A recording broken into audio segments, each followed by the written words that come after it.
आपने सुना होगा कि जब दो ताकतवर देश आपस में लड़ते हैं तो फायदा किसी तीसरे को होता है।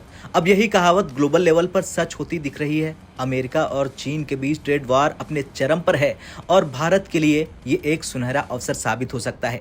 इस वीडियो में हम आपको बताएंगे कि कैसे अमेरिका चीन ट्रेड वॉर से भारतीय कंपनियों को बड़ा फायदा हो रहा है। दरअसल अमेरिका ने चीन पर भारी टैरिफ लगाया। अमेरिकी राष्ट्रपति डोनाल्ड ट्रंप ने चीन से इंपोर्ट होने वाले प्रोडक्ट्स पर भारी टैरिफ लगा दिया।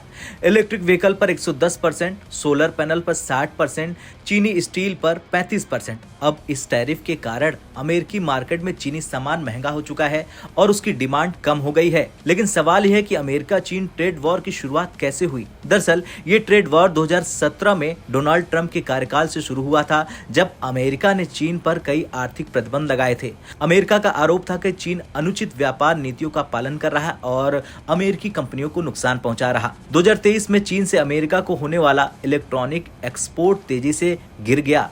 अमेरिका अब भारत, वियतनाम और मैक्सिको जैसे देशों की ओर देख रहा है।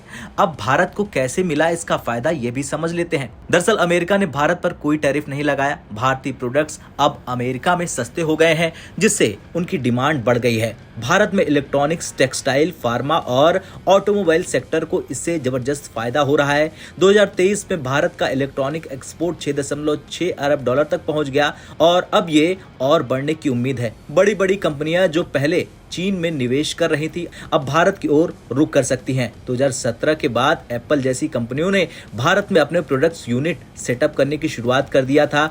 2024 से ये सिलसिला और भी तेज हो गया। अब अगर भारत सही नीतियां अपनाता है तो ये दुनिया का नया मैन्युफैक्चरिंग हब बन जाएगा।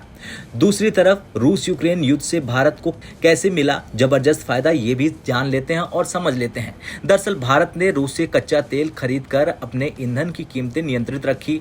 इससे महंगाई कम हुई और अर्थव्यवस्था मजबूत हुई। भारत ने 90+ देशों को हथियार एक्सपोर्ट किए, जिससे विदेशी मुद्रा भंडार बढ़ा। टेक्सटाइल सेक्टर को भी बांग्लादेश की आर्थिक और आंतरिक समस्याओं के कारण जबरदस्त फायदा हुआ। लेकिन अभी भी सवाल यह है कि क्या भारतीय कंपनियां इस मौके का फायदा उठा पाएंगी।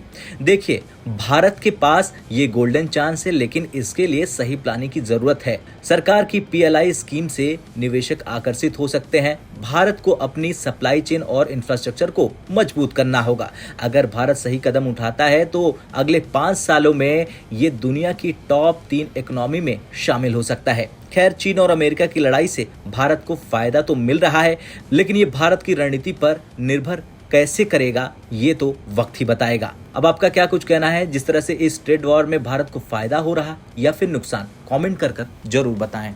ब्यूरो रिपोर्ट, भारत तक।